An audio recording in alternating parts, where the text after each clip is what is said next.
మార్చి 2 కొరకు CH Spurgeon గారు వ్రాసిన ధ్యానం నేను చదువుతున్నాను, వినండి.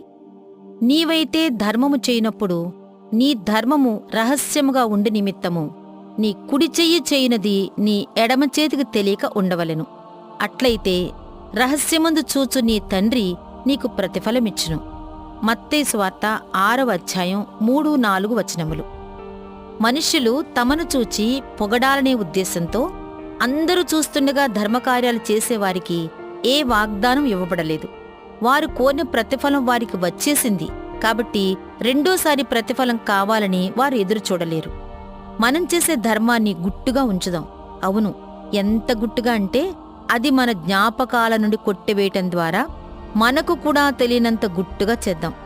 మనం తరచూ భోజనం చేస్తూ తర్వాత ఆ విషయాన్ని ఎలా మర్చిపోతామో అలాగే మనం తరచుగా ధర్మకార్యాలు చేస్తూ ఆ విషయాన్ని మర్చిపోవాలి. ఎవరెవరికి ఏ విధంగా సహాయపడ్డామో, ఏమేమి ఇచ్చామో అన్న విషయాలను ఎక్కడా నమోదు చేసుకోవద్దు. మనం దాన ధర్మాలు చేస్తూ నేనెంత ఉదారంగా ఇస్తున్నాను అని మనస్సులో కూడా అనుకోకూడదు. అలా అయితే మనకు మనమే ప్రతిఫలం ఇచ్చుకున్నట్టు అవుతుంది కదా. మనం దాన ధర్మాలు చేసిన తర్వాత మిగతా విషయాన్ని దేవునికి విడిచిపెడదాం. ఎందుకంటే ఆయన వాటన్నిటినీ తప్పకుండా చూసి నమోదు చేసుకుని తగిన ప్రతిఫలం ఇస్తాడు. ఆ విషయంలో ఆయన ఎప్పుడూ తప్పిపోడు. దాన ధర్మాలు అలుపెరుగకుండా చేస్తూ దాన్ని రహస్యంగా ఉంచేవారు ధన్యులు. తనకు తెలియకుండానే చూపించిన ప్రేమలో ఆ వ్యక్తికి గొప్ప సంతోషం దొరుకుతుంది. నెమ్మదిగా ఏ ఆర్భాటం లేకుండా తినే రొట్టె ముక్క రాజులు చేసే గొప్ప విందు భోజనం కంటే మధురంగా ఉంటుంది. విలాసవంతమైన స్థితిని అనుభవించటానికి నేనెందుకు ఈరోజు ఆతృతపడాలి?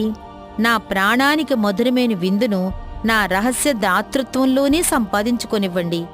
రహస్యంగా దాతృత్వ కార్యాలను చేసేవారిని దేవుడే వ్యక్తిగతంగా చూసి తగిన ప్రతిఫలం ఇస్తాడు. అది ఆయన స్వంత విధానంలోనూ తగిన సమయంలోనూ జరిగిస్తాడు. ఆయన ఇచ్చే ప్రతిఫలం అతి శ్రేష్టమైనదిగా ఉంటుంది. ఈ వాగ్దానం ఎంత వాస్తవమైనదంటే అది పూర్తిగా నిత్యత్వంలోనే ప్రత్యక్షపరచబడుతుంది.